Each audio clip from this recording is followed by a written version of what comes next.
नमस्कार। नमस्कार सर।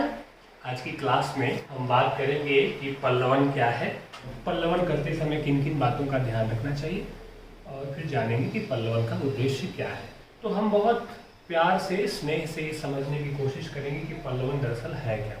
पल्लवन का शाब्दिक अर्थ होता है विस्तार देना, फैलाना। अंग्रेजी में इसे हम एक्सपेंशन कहते हैं। क्या कहते हैं? अंग्रेजी में इसे हम एक्सपेंशन कहते हैं, जिसका अर्थ होता है विस्तार देना। अब सामान्य अर्थों में इसे आप समझें, कविता में जो व्याख्या है गद्य में वही पल्लवन है। कविता में कुछ पंक्तियां हमें दे दी जाती हैं, ठीक है, पद्यांश दे दिया जाता है और क्या कहा जाता है कि इसकी आप क्या करें, व्याख्या करें। तो आप क्या करते हैं, प्रत्येक पंक्ति के अर्थ को व्याख्या में क्या करते हैं, विस्तार से बताते हैं। कहने का भाव यह है कि जो काम कविता के लिए आप व्याख्या में करते हैं, पद्यांश के लिए आप व्याख्या में करते हैं, वही काम गद्य में आप पल्लवन के लिए करते हैं।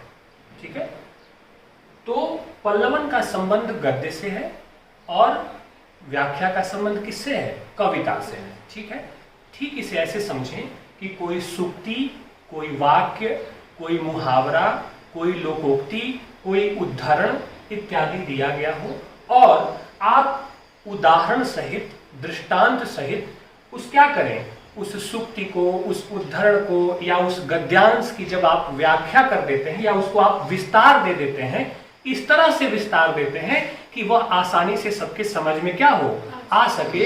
इस प्रक्रिया को हम क्या कहते हैं, पल्लवन कहते हैं। ठीक है, आपको एक उदाहरण देता हूं, आपको समझ में आ जाएगा। मैंने बोर्ड पे एक अंश लिखा है, ठीक है, इस अंश से आप काफी परिचित होंगे। ठीक है, अब इसका पल्लवन करना है। थोड़ी देर के लिए मान लीजिए कि यह एक गद्य का हिस्सा है, एक गद्यांश है, उद्धरण है, इसकी हमें व्याख्या करनी है। ठीक है, पहले तो ये देखिए क्या लिखा है हमने, कुछ तो लोग कहेंगे, लोगों का काम है कहना, छोड़ो बेकार की बातों में कहीं बीत न जाए रहना। 4 पंक्ति का एक गद्यांश है, इसे आप थोड़ी देर के लिए गद्यांश मान लीजिए। अगर आप कविता में लिखते हैं तो ये पद्यांश है, इसे आप गद्य मान लीजिए। ठीक है, बहुत मशहूर गीत है, सुना है कि नहीं आपने? नहीं सुना है?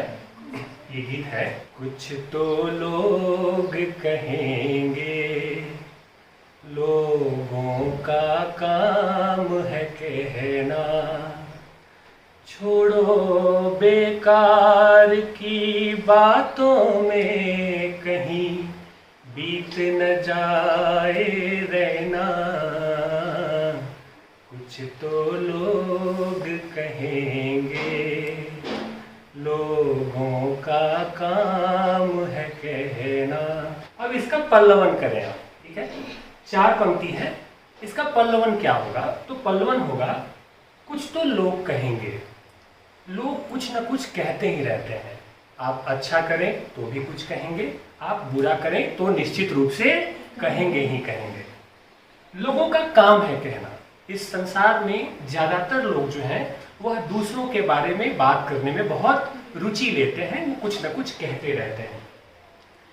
लेकिन अगर हम इन बातों पर ध्यान देंगे तो इन बातों पर ध्यान देकर के भी हम उन्हें बदल नहीं सकेंगे, क्योंकि वह उनकी प्रकृति का हिस्सा है, वह कुछ न कुछ क्या करेंगे, कहते रहेंगे। इसलिए छोड़ो बेकार की बातों, इसलिए हमें इन बेकार की बातों पे कोई ध्यान नहीं देना चाहिए। इन बेकार की बातों पे ध्यान देकर के भी हम उस परिस्थिति को क्या कर सकेंगे, बदल नहीं सकेंगे। लोग कहते ही रहेंगे, कहीं बीत न जाए रहना।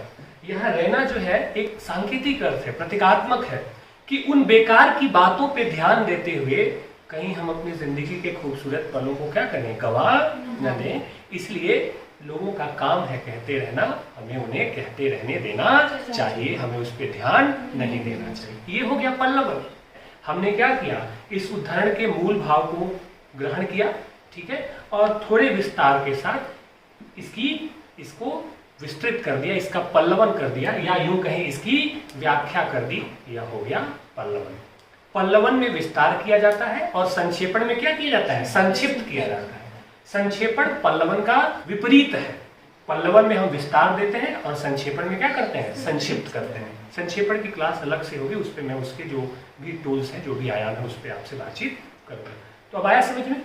कि किसी उद्धरण, किसी पंक्ति, किसी दृष्टांत को क्या करते हैं, उदाहरण के साथ उसका विस्तार कर देते हैं, उसकी व्याख्या कर देते हैं। इस प्रक्रिया को हम क्या कहते हैं, पल्लवन कहते हैं। एक उदाहरण और देता हूं और बात आपको समझ में आ जाएगी, ठीक है। एक और प्यारा सा उदाहरण आप देखें, मैंने क्या लिखा है, अब पछताए होत क्या जब चिड़िया चुग गई खेत। यह बहुत मशहूर पंक्ति है, इसका खूब प्रयोग हम लोग आम दिनचर्या में करते हैं। अब आ जाए कि इसका पल्लवन करना है तो क्या करेंगे। इसका पल्लवन यह होगा, सामान्य अर्थों में इसको हम विस्तृत करेंगे। हम कहेंगे कि वक्त निकल जाने के बाद पछताने से कोई लाभ नहीं होता है, क्योंकि वक्त अगर निकल जाए या समय पे जो काम होना है अगर हमने उस काम को नहीं किया तो दोबारा हम कितनी भी कोशिश कर लें, कितने भी प्रयास कर लें, उस काम को हम दोबारा से नहीं कर सकते हैं। इसलिए पछताने से कोई फायदा नहीं है। ठीक वैसे ही जब अगर चिड़िया खेत से दाने को चुग के अगर चली जाए तो लाख कोशिश करने के बाद भी हम उस दाने को वापस नहीं ला सकते। तो इसलिए समय निकल जाने या समय पे काम नहीं करने के बाद पछताने से कोई फायदा नहीं। यही हो गया पल्लवन। आपने थोड़े विस्तार के साथ, अब आपने जो विस्तार किया है उस विस्तार को पढ़ने के बाद सामान्य व्यक्ति भी क्या कर सकेगा, उसे समझ सकेगा। संभव है किसी व्यक्ति को यह बात सीधे सीधे समझ में न आए, जब चिड़िया चुग गई खेत का क्या मतलब हुआ, आप समझ रहे हैं ना। तो पल्लवन में क्या होता है, किसी गद्यांश को, किसी लोकोक्ति को, किसी मुहावरे को, किसी दृष्टांत को उदाहरण के साथ, दृष्टि के साथ उसका क्या कर दिया जाता है, विस्तार कर दिया जाता है। इस प्रक्रिया को हम पल्लवन कहते हैं। अब हम जान लेते हैं कि 2-3 विद्वानों ने पल्लवन की क्या परिभाषा दी है और पल्लवन की प्रक्रिया क्या है, किन किन बातों का हमें पल्लवन में ध्यान रखना चाहिए। ठीक है प्यारे बच्चे, मैंने अभी जो पंक्ति लिखी थी उसको अंग्रेजी में क्या कहते हैं, it is no use of crying over a spilled milk, कि जैसे कि बिखरे हुए दूध पर रोने से कोई फायदा नहीं। अंग्रेजी में इसको इस तरह से कहते हैं और हिंदी में कहते हैं अब पछताए होत क्या जब चिड़िया चुग गई खेत। ठीक है, अब विद्वानों की राय में जो परिभाषा दी गई है पल्लवन की, उसमें सबसे पहला एक नाम आता है, महत्वपूर्ण नाम, वो है डॉक्टर मुंशीराम का। ठीक है, क्या नाम है, डॉक्टर मुंशीराम। डॉक्टर मुंशीराम ने कहा कि वस्तुतः किसी सूत्रबद्ध अथवा संगुम्फित विचार या भाव के संविकासन को पल्लवन कहते हैं। यानी कि कोई गुथा हुआ भाव है उसको विस्तार से विकसित कर देना, उसे हम क्या कहते हैं, पल्लवन कहते हैं। दूसरे विद्वान डॉक्टर विजयपाल सिंह, उन्होंने कहा कि विस्तार में लेखक अपने भावों को अभिव्यक्त करने के लिए अलंकृत भाषा का प्रयोग करता है तथा समास शैली के स्थान पर व्यास शैली को अपनाता है। ठीक है, समास क्या करता है, इकट्ठा करता है, और समास का अर्थ होता है इकट्ठा करना और व्यास का अर्थ होता है विस्तार देना। तो समास शैली के स्थान पर व्यास शैली को अपनाता है। आगे उन्होंने कहा कि पल्लवन शब्द में विस्तार का भाव निहित होता है, लेकिन यह विस्तार सीमातीत नहीं है। यह एक महत्वपूर्ण बात है। पल्लवन करते समय इसका मतलब ये नहीं है कि 4 लाइन का कोई उद्धरण या गद्य दिया गया है तो उसका पल्लवन आप 50 लाइन में कर दें या 100 लाइन में कर दें, आवश्यकता अनुसार। ठीक है, पल्लवन में कोई शब्द सीमा नहीं होती है, संक्षेपण में शब्द सीमा होती है। तो आवश्यकता अनुसार, और यह ध्यान रखना चाहिए कि बातों की पुनरावृत्ति न हो।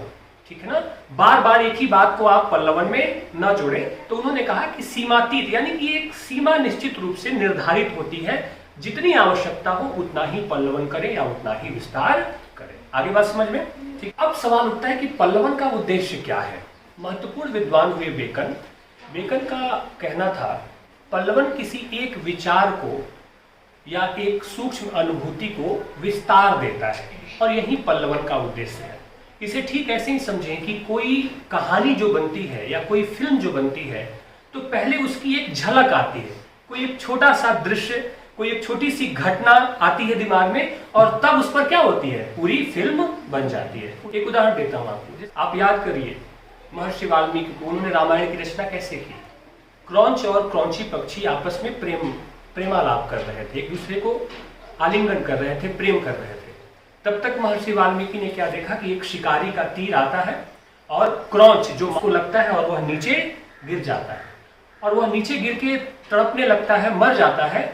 और जो क्रौंची है, जो मादा पक्षी है, वह उस दृश्य को देखकर इतनी विह्वल हो जाती है, तड़पने लगती है और चारों तरफ घूम रही है, रो रही है। और उस दृश्य को देखते हैं महर्षि वाल्मीकि, मानिषाद प्रतिष्ठान तो मग्न शाश्वती क्षमा यत क्रौंच मिथुना देख मौधि काम मोहितम। और इस दृश्य को देखते हैं और रामायण की रचना कर देते हैं। तो कोई दृश्य, कोई घटना, कोई विचार सूत्र रूप में हमारे सामने आता है, पहले लेखक के सामने या विचारक के सामने। तब क्या करता है, वह उसको कई सारी घटनाओं से जोड़ता है, कई सारे पात्रों को उपस्थित करता है और वह जो मूल बात वह कहना चाहता है उस मूल बात को विस्तार के साथ क्या करता है, प्रस्तुत करता है।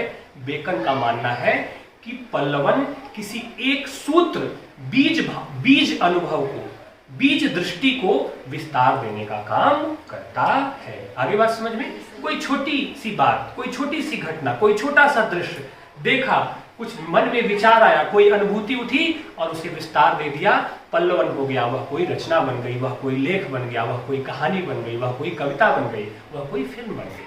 तो पल्लवन का उद्देश्य है किसी सूक्ष्म अनुभूति को विस्तार देना। इस प्रकार हम कह सकते हैं कि कोई सूक्ष्म भाव अथवा विचार, उसको विस्तार देना ही पल्लवन का उद्देश्य होता है। ठीक है प्यारे बच्चों, स्पष्ट है?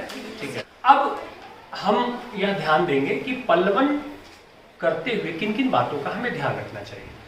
तो पल्लवन में ध्यान रखने वाली जो बातें हैं उसमें पहली बात है आकार का संतुलन। ठीक है, यद्यपि हम यह जानते हैं कि कोई शब्द सीमा नहीं दी गई होती, लेकिन फिर भी पल्लवन हमें क्या करना चाहिए, आवश्यकता अनुसार ही करना चाहिए। बहुत ज्यादा अत्यंत विस्तार उसे नहीं देना चाहिए, उतना ही विस्तार देना चाहिए, उतना ही पल्लवित करना चाहिए। ठीक है, जितनी की क्या हो, आवश्यकता। आगे बात समझ में? पल्लवन के लिए हिंदी में और भी शब्द हैं, अभिवर्धन है, विशदीकरण है, गवेषण है।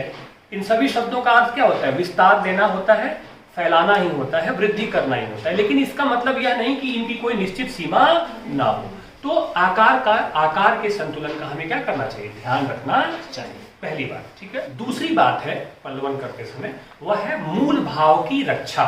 क्या है, मूल भाव की रक्षा। मूल भाव की रक्षा से मतलब है कि जो उद्धरण दिया गया है या जो गद्यांश दिया गया है या जो लोकोक्ति है या जो मुहावरा है जिसका पल्लवन हम कर रहे हैं, उसमें जो मूल भाव पिरोया गया है, विस्तार करते हुए उसकी हम क्या कर सकें, रक्षा कर सकें। हम विषयांतर ना हो, विषय कोई और है और उसमें हम इतने घुस गए कि उस विषय को छोड़ करके हमने क्या कर दिया, कोई दूसरा ही रास्ता पकड़ लिया, कोई दूसरा ही विषय ले लिया। तो यह गलती नहीं करनी चाहिए, मूल भाव को पकड़े रखना चाहिए। इसके लिए जरूरी है कि हम उस गद्यांश को, उस उद्धरण को एक बार दो बार ध्यान से पढ़कर उसके भाव को क्या कर लें, समझ लें, तब उसका हम पल्लवन करें। ठीक है प्यारे बच्चे। और तीसरा महत्वपूर्ण इसका चरण है, वह है नीरसता से बचाव। पल्लवन नीरस नहीं होना चाहिए। नीरस से मतलब कि अब एक ही बात की बार बार आप पुनरावृत्ति करने लगेंगे। ठीक है, अलग अलग तरह के उदाहरण आप देने लगेंगे जिसका कोई इससे मतलब नहीं होगा, तो वह विस्तार या पल्लवन हमारा क्या हो जाएगा, नीरस हो जाएगा। तो पल्लवन रोचक होना चाहिए ताकि पढ़ने वाले को क्या हो सके, आनंद आ सके। ठीक है, तीसरी बात यह हो गई। चौथा महत्वपूर्ण तत्व है उसका, वह है भाषा का आकर्षक रूप। भाषा सुंदर होनी चाहिए, अलंकारिक होनी चाहिए, ताकि पढ़ने वाला क्या हो सके, उस भाषा के साथ एक यात्रा कर सके, उसे आनंद की अनुभूति हो सके। और भाषा ऐसी होनी चाहिए जो मूल भावों की रक्षा करते हुए एक आकर्षण क्या कर सके, पैदा कर सके। इसके लिए अभ्यास की जरूरत होती है, निरंतर अभ्यास भाषा को लेकर करते रहना चाहिए। अच्छे अच्छे शब्द सीखने चाहिए, शब्दों का प्रयोग कैसे हो, सुंदर वाक्य हम कैसे बना सकते हैं। तो इन चीजों का ध्यान रख के हम भाषा के आकर्षक रूप का प्रयोग कर सकते हैं। ठीक है। और पांचवी बात, विषयांतर से रक्षा, जिसके बारे में मैं बात कर चुका हूं कि विषय से हमें क्या करना चाहिए, भटकना नहीं चाहिए, मूल भाव को हमें निश्चित रूप से पकड़े रहना चाहिए। विषयांतर से रक्षा इसलिए भी जरूरी है कि जब हम पल्लवन करते हैं तो तर्क देते हैं, उदाहरण देते हैं, तो कई बार हमारे तर्क क्या हो जाते हैं, विपरीत दिशा में चले जाते हैं या अलग अर्थ धारण कर लेते हैं। तो इस तरह के तर्कों से बचना चाहिए। अत्यधिक उदाहरणों से भी हमें क्या करना चाहिए, बचना चाहिए। ठीक है। और अंतिम बात आती है, वह होती है क्रमबद्धता एवं सूत्रबद्धता। अब जो पल्लवन आप कर रहे हैं, जो आप विस्तार दे रहे हैं, एक पंक्ति से दूसरी पंक्ति, दूसरी पंक्ति से तीसरी पंक्ति में, इसमें एक क्रम होना चाहिए, इसमें एक व्यवस्था होनी चाहिए। एक बात जो आप कह रहे हैं वह दूसरी बात से जुड़ती हो, आगे एक प्रवाह हो और प्रवाह के साथ आप विषय को क्या कर सकें, पल्लवित कर सकें, विस्तार दे सकें। सूत्र एक दूसरे से क्या होने चाहिए, जुड़े होने चाहिए। भटके हुए हो, अगर भाव भटके हुए हो, भाषा भटकी हुई हो, विचार भटका हुआ हो, तो वह पल्लवन अच्छा नहीं माना जाता। ठीक है प्यारे बच्चों। और पल्लवन सामान्यतः दो स्तरों पर होता है, भाव के स्तर पर और भाषा के स्तर पे। भाव के स्तर पे कैसे हो, जो मूल उदाहरण है, लोकोक्ति है या जो उसका भाव है, उसको ठीक से पढ़ना, बार बार पढ़ना, उसको समझ लेना। ठीक है, मूल भाव को क्या कर लेना, एक तरह से नोट डाउन कर लेना, मन में लिख लेना या मन में विचार कर लेना उस पर, ताकि भाव की रक्षा हो सके। और दूसरा, भाषा के स्तर पर बहुत अत्यधिक विस्तार न हो, भाषा सुगठित हो, सुंदर हो, जो मूल भाव को आकर्षक और रोचक ढंग से क्या कर सके, प्रस्तुत कर सके, भाषा में कोई त्रुटि न हो। तो इस प्रकार आप देखें पल्लवन दो स्तरों पर हो जाएगा, भाव के स्तर पर भी और भाषा के स्तर पर भी। ठीक है प्यारे बच्चे, परीक्षा में आपसे प्रश्न पूछा जा सकता है कि पल्लवन क्या है, पल्लवन किसे कहते हैं, पल्लवन करते समय किन किन बातों का ध्यान रखना चाहिए, ये सारी बातें आप बता देंगे। या दूसरा प्रश्न आपसे हो सकता है कि कोई उदाहरण दे दिया जाए, कोई लोकोक्ति दे दिया जाए, कोई मुहावरा दे दिया जाए और आपसे कहा जाए कि इसका पल्लवन करें, या कोई 3-4 पंक्ति दे दी जाए, ठीक है ना, और कहा जाए कि आप इसका पल्लवन करें। तो ऐसी स्थिति में आपको पहले ठीक से उसको समझ लेना चाहिए कि कहा गया है, और उसे अपने शब्दों में, आसान भाषा में उसे विस्तृत कर देना चाहिए, यानी कि साधारण शब्दों में उसे क्या करना चाहिए, समझा देना चाहिए, लेकिन आवश्यकता अनुसार ही, बहुत अधिक उसको विस्तृत नहीं करना चाहिए। ठीक है प्यारे बच्चे, तो मुझे लगता है कि पल्लवन आप ठीक से समझ गए। पल्लवन क्या है, पल्लवन करते समय किन बातों का ध्यान रखें, पल्लवन का उद्देश्य क्या है और पल्लवन किन स्तरों पर किया जाता है। ठीक है।